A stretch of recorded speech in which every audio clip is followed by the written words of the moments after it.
بسم اللہ الرحمن الرحیم۔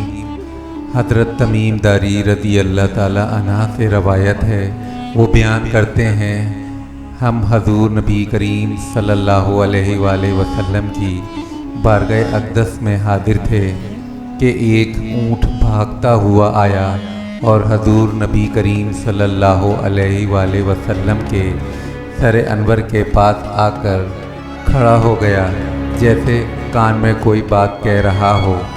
آپ صلی اللہ علیہ وآلہ وسلم نے فرمایا، اے اونٹ پرسکون ہو جا، اگر تو سچا ہے تو تیرا سچ تجھے فائدہ دے گا، اگر تو جھوٹا ہے تو تجھے اس جھوٹ کی سزا ملے گی۔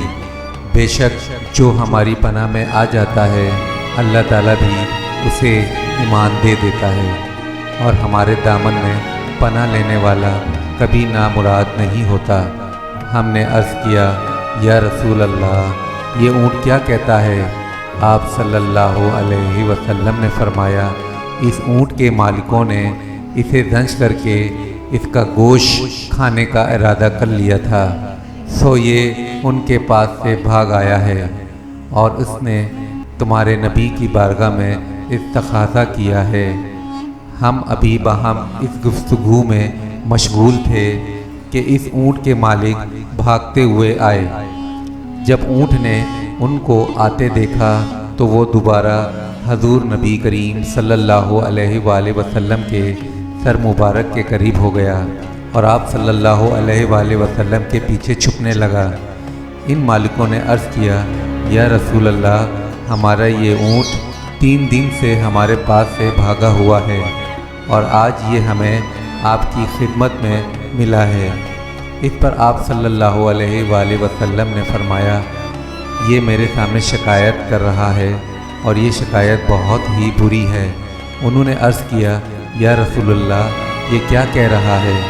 آپ صلی اللہ علیہ وآلہ وسلم نے فرمایا، یہ کہتا ہے کہ یہ تمہارے پاس کئی سال تک پلا بڑھا، جب موسم گرما آتا تو تم گھاس اور چارے والے علاقوں کی طرف اس پر سوار ہو کر جاتے، اور جب موسم سرما آتا تو تم اسی پر سوار ہو کر گرم علاقوں کی جانب کوچ کرتے۔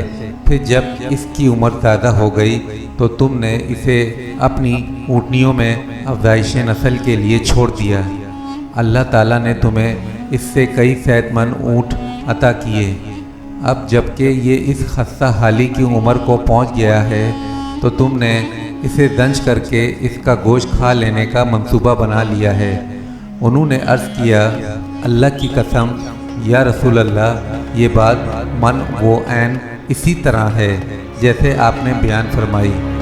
اس پر حضور نبی کریم صلی اللہ علیہ وآلہ وسلم نے فرمایا، ایک اچھے خدمت گزار کی اس کے مالکوں کی طرف سے کیا یہی جزا ہوتی ہے؟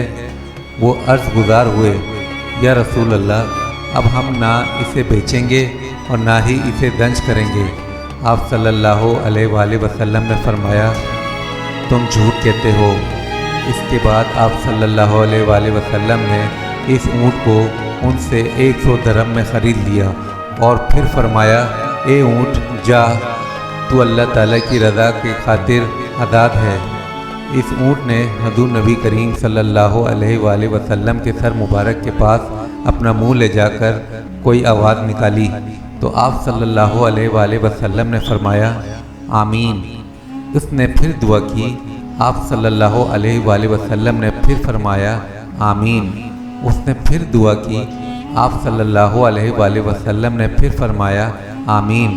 اس نے جب چوتھی مرتبہ دعا کی تو آپ صلی اللہ علیہ وآلہ وسلم آپ دیدہ ہو گئے۔ ہم نے عرض کیا، یا رسول اللہ، یہ اونٹ کیا کہہ رہا ہے؟ آپ صلی اللہ علیہ وآلہ وسلم نے فرمایا، اس نے پہلی دفعہ کہا، اے نبی مکرم، اللہ تعالیٰ آپ کو اسلام اور قرآن کی طرف سے بہترین جزا عطا فرمائے۔ میں نے کہا، آمین۔ پھر اس نے کہا، اللہ تعالیٰ قیامت کے روز آپ کی امت سے اسی طرح خوف کو دور فرمائے جس طرح آپ نے مجھ سے خوف کو دور فرمایا ہے۔ میں نے کہا، آمین۔ پھر اس نے دعا کی، اللہ تعالیٰ دشمنوں سے آپ کی امت کے خون کو اسی طرح محفوظ رکھے